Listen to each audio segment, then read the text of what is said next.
My father publicly disowned me at his wedding anniversary, claimed I wasn't his child, kicked me out, and 9 years later came back begging for forgiveness. My relationship with my father had always been distant, but I had never imagined it would become so painful. On his 20th wedding anniversary, he dropped a bombshell on me. He told me that I was not his child and kicked me out of the family. It was because he had found that his ex-wife, my mother, had cheated on him. I was devastated by his words. How could he say such a thing? Did he really mean it? All my life, I had looked up to him as my father, my role model, my protector. But now he was rejecting me as his own. It felt like my world was crashing down around me. At the anniversary party, my father had gathered all of our relatives and friends to celebrate his marriage.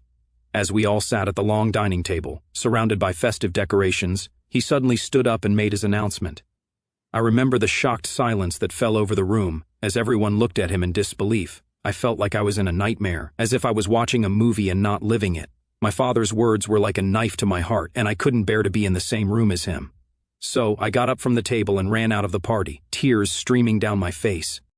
Rushing to my mother's house, I couldn't hold back my tears. I told her what my father had said to me at his wedding anniversary party. My mother listened to me, holding me tight and reassuring me that everything would be okay. As I calmed down, my mother told me the truth about my biological father. She revealed that she hadn't cheated on my dad. I was, in fact, my father's biological daughter. She explained how hurtful it was to be accused of infidelity and how much pain my father's accusations had caused her. I felt both relieved and heartbroken at the same time. It was a relief to know that I was indeed my father's child, but the fact that he had doubted my mother's faithfulness was painful to hear. It made me question everything I knew about my family.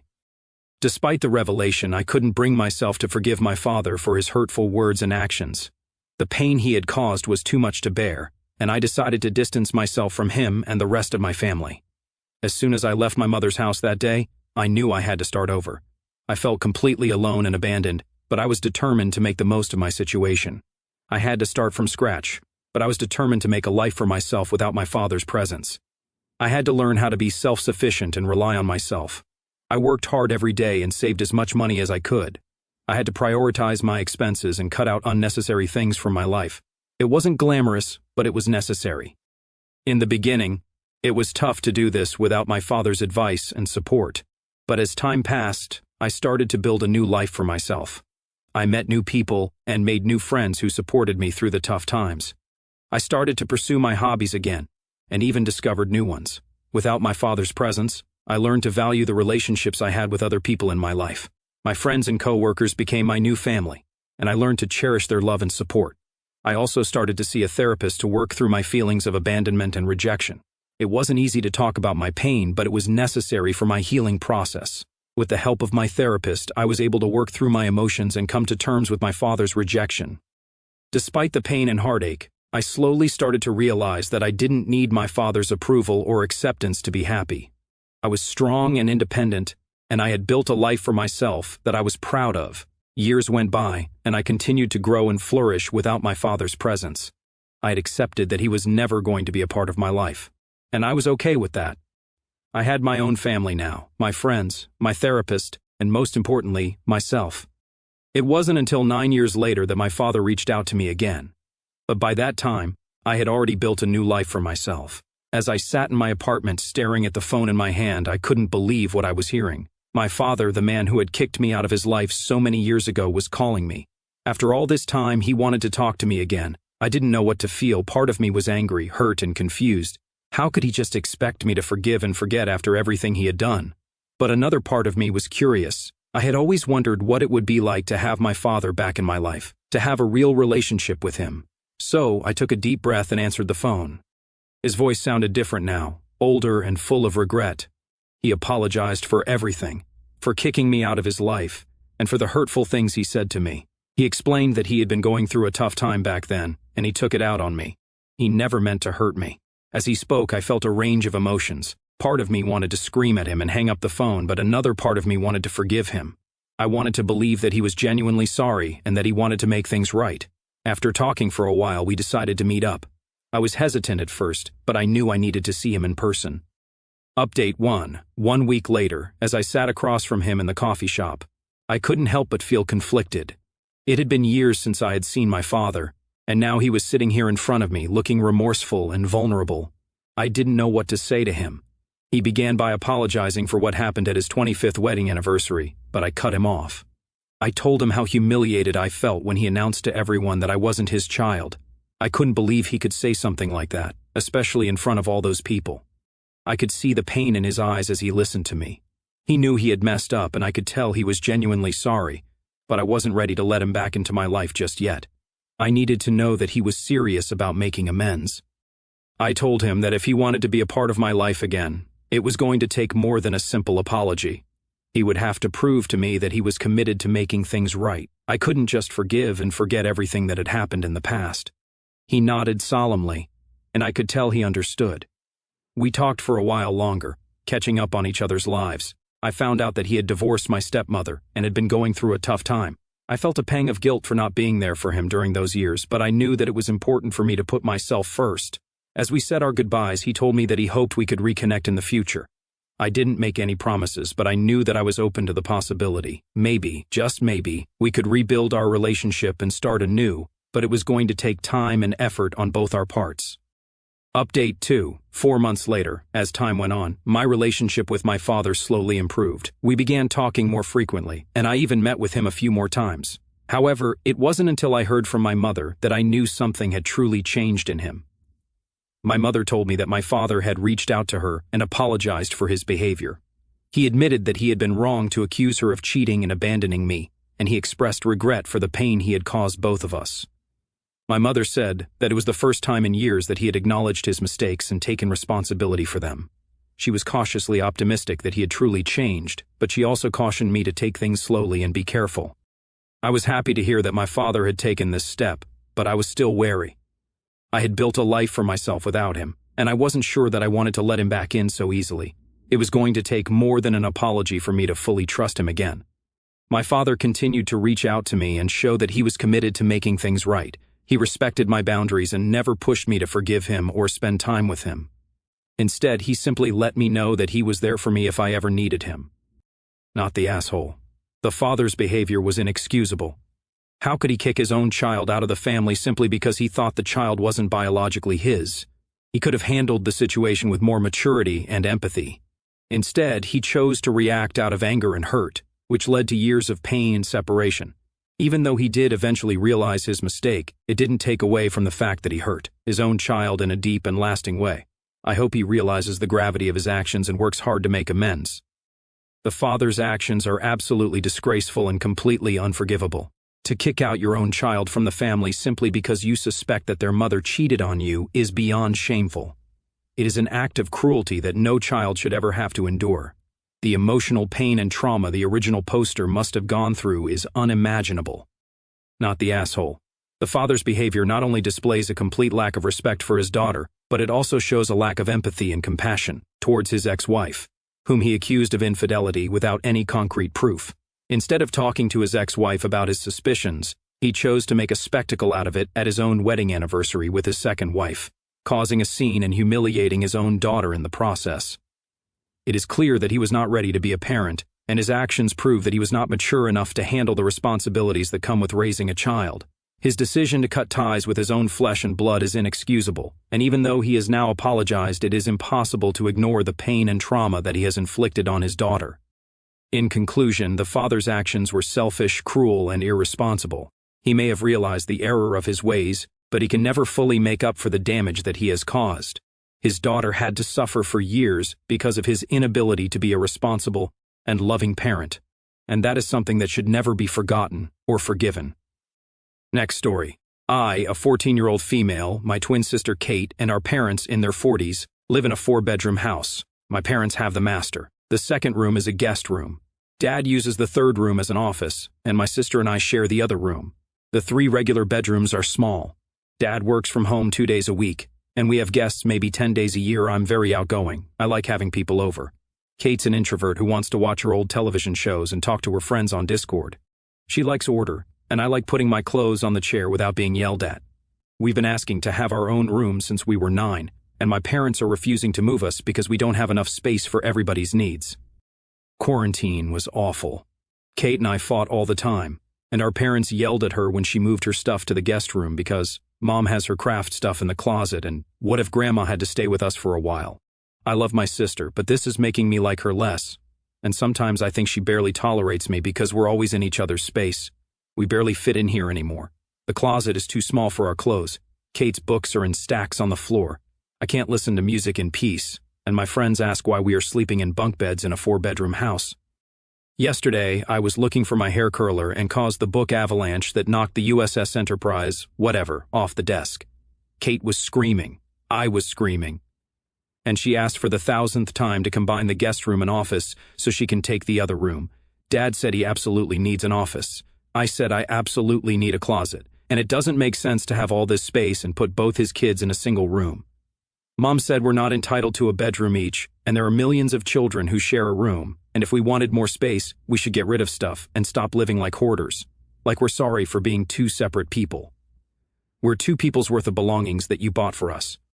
I asked who is entitled to a room that's empty 346 days per year, or an office that's used twice a week, and why I'm the unreasonable one for wanting some space. After that, we were yelling in circles, and Kate took her laptop and herself into the guest room. Dad asked what she thinks she's doing, and she said, Googling nursing homes with bunk beds, which she did not at all. So, are we original poster? Today my aunt and grandma visited and called us ungrateful for everything we have and were disappointed in us.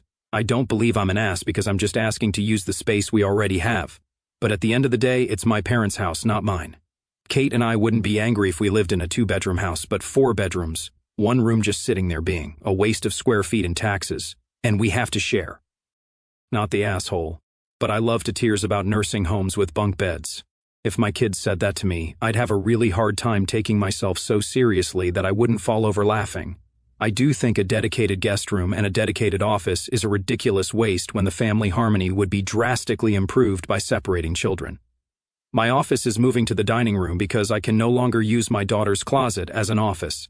She needs privacy and personal space. Not the asshole. Your parents, on the other hand, are prioritizing their own wants and needs over you and your twin. Your home does have the space, but your parents are choosing to satisfy themselves before their kids' needs. In my opinion, you and your sister have reached a point where you each need your own spaces. Your parents could probably figure out a way to turn 1 room into an office and guest room, especially since they don't get used more than twice a week. They are choosing not to because it interferes with what they want. Sorry for the bum deal. Save up and move out as soon as you're old enough. You won't have to live like this forever, just until you can pay your own rent. Next story. I am a 24-year-old male here, talking about my 24-year-old female Mara friend. I'm organizing a birthday party at a bar in the city we live in for a mutual friend of ours. I rented out a portion of the bar with bottle service, so it cost about $2,000.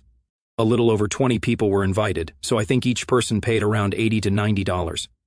I'm not quite sure what the number exactly was, as people paid me a few weeks ago. Mara was one of the people who paid me. She said something about misreading the dates, and she has some big thing with her sister that night, and she could not attend the party. The fight we are having is Mara wants her money back. Well, she can't have her money back. Why? Because I already paid. Essentially, I would have to give her the money out of my own pocket to refund her. Here is where I think Mara is being pretty shitty to me. She's insisting I can give her the money out of my pocket and using my life situation against me. I come from decent money. I currently live on my own, which I pay for pretty much all my bills, but my parents still send me a little bit of fun money a month, not much, like $200. This is honestly how I paid my share of the bar. Mara knows this. She's been bad-mouthing me, calling me mommy's money, and she's accusing me of being a spoiled, selfish prick because I know she's worked for pretty much everything since high school, and the money means a lot more to her than it does to me. I guess I don't think my situation matters at all, and that is just extra details. Her poor planning is not my problem, and just because, technically, I can afford to pay her doesn't mean I should at the end of the day. She paid for it and didn't realize her scheduling conflict, and that's on her. The last comment I had to her was, if you claim you work so hard, maybe go to work and make your money back, instead of trying to shake down your friend. And we haven't talked since. Edit. Typo. Edit to other thought about refunding, like, wouldn't me refunding her now set the precedent that if anyone else had an issue, I'd now have to refund them too? Edit 3 because I guess I must make this clear. I told everyone 2 days in advance that I would be paying the bar. Everyone said it was chill. Edit 4, many are claiming the good friend would give her the money out of their pocket. Look, she's not like a best friend of mine, not really someone I need to bend over backwards for. She's more the friend of a friend, and we are friends through that. Not the asshole. She should have checked her dates before confirming and handing over the money. I think it was pretty obvious that the total was being split between attendees. So if she wants her money back, are you supposed to ask the other 18 or so for $5 extra? Are there any other friends who didn't make the guest list who you could ask in her place? Then they could pay her portion, and you could pass the money back. Looking back on that fateful day at my father's 20th wedding anniversary party, I still feel a deep ache in my chest, a mix of betrayal, anger, and profound sadness that no amount of time has fully erased. It wasn't just the words he spoke, declaring in front of everyone that I wasn't his child and kicking me out of the family, but the way he did it, so publicly, so coldly, as if all the years of love and bonding meant nothing. I remember sitting there at the elegantly decorated table, surrounded by relatives and friends who had come to celebrate his marriage, feeling the festive atmosphere shatter in an instant. His voice boomed with accusation, fueled by the pain of discovering my mother's supposed infidelity, but directed entirely at me. In that moment, I felt utterly exposed, humiliated, and worthless. Tears blurred my vision as I fled the room, the shocked gasps and whispers following me like shadows. How could the man I had idolized, the one who had tucked me in at night, taught me to ride a bike, and been my unwavering protector, reduce me to a stranger in front of everyone? It felt like my identity was ripped away, like the foundation of my entire life crumbled beneath me. The drive to my mother's house was a blur of sobs and disbelief. When I burst through her door and collapsed into her arms, pouring out the horrific details, she held me tightly, her own tears mixing with mine. As I began to calm, she revealed the truth: she hadn't cheated, and I was undeniably his biological daughter. Hearing that brought a fleeting wave of relief. I wasn't the product of some deception, but it was quickly overshadowed by heartbreak. My father had doubted her integrity without proof, letting suspicion poison everything. It made me question not just him, but the whole family dynamic I'd grown up believing in.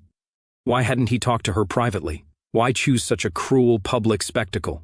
The pain of his rejection cut deeper than any lie could. It wasn't about biology for me. It was about the emotional abandonment. He chose his anger over me, his own flesh and blood. In the days and weeks that followed, forgiveness felt impossible. The wound was too raw, too gaping. I cut ties with him and much of the extended family who stayed silent or sided with him. Starting over alone was terrifying. I was young, heartbroken, and suddenly without the safety net I'd always known. I moved out, scraping together a life from odd jobs, budgeting every penny, and learning the harsh realities of independence. There were nights when loneliness overwhelmed me, when I'd cry myself to sleep wondering why I wasn't enough for him, but amid the struggle something shifted. I discovered a resilience I never knew I had. Without his shadow looming, I pursued dreams I'd shelved, reconnected with old hobbies, and formed bonds with friends who became my chosen family. Therapy helped immensely. Unpacking the abandonment issues, the rejection, and the grief allowed me to rebuild my self-worth from the ground up. I learned that my value wasn't tied to his approval. I flourished. Career advancements, meaningful relationships, a sense of peace I'd never had under his conditional love. 9 years passed, and I'd truly moved on. I'd accepted that chapter was closed, finding joy in my independent life. Then, out of nowhere, his call came. Hearing his voice, older, trembling with regret, stirred a storm inside me. He apologized profusely, explaining his actions as a misguided outburst from his own pain, begging for a chance to make amends. Part of me wanted to slam the phone down, to unleash years of pent-up fury. How dare he disrupt my hard-won peace? The anger resurfaced vividly. The humiliation at the party, the isolation, the years of healing he'd forced upon me. Yet, curiosity and a buried longing for closure tugged at me. We met a week later in a quiet coffee shop. Seeing him vulnerable, eyes filled with remorse, was disorienting. I laid it all bare, the public shame, the devastation, how his words scarred me. He listened, tears streaming, acknowledging his unforgivable cruelty. I set firm boundaries, no instant forgiveness, no rushing back into my life. It would require consistent effort to prove his sincerity. 4 months on, things have evolved slowly. We've talked more, met a few times, and hearing from my mother that he'd apologized to her too, admitting his wrongful accusations, gave me hope he might have changed. But trust is fragile. I've built a fulfilling life without him, full of people who choose me daily. The hurt lingers some days, resentment bubbles up, reminding me of the trauma. Forgiveness isn't erasure, It's a process, one I'm navigating cautiously. Part of me wonders if full reconciliation is possible, or if guarded distance is healthier. Ultimately, his return has forced me to confront lingering emotions, gratitude for the strength his absence forged in me, sorrow for the father-daughter bond we lost, and cautious optimism for whatever comes next. I've learned I'm stronger than his rejection, worthy of love without conditions. Whatever path this takes, I've already won by choosing myself all those years ago.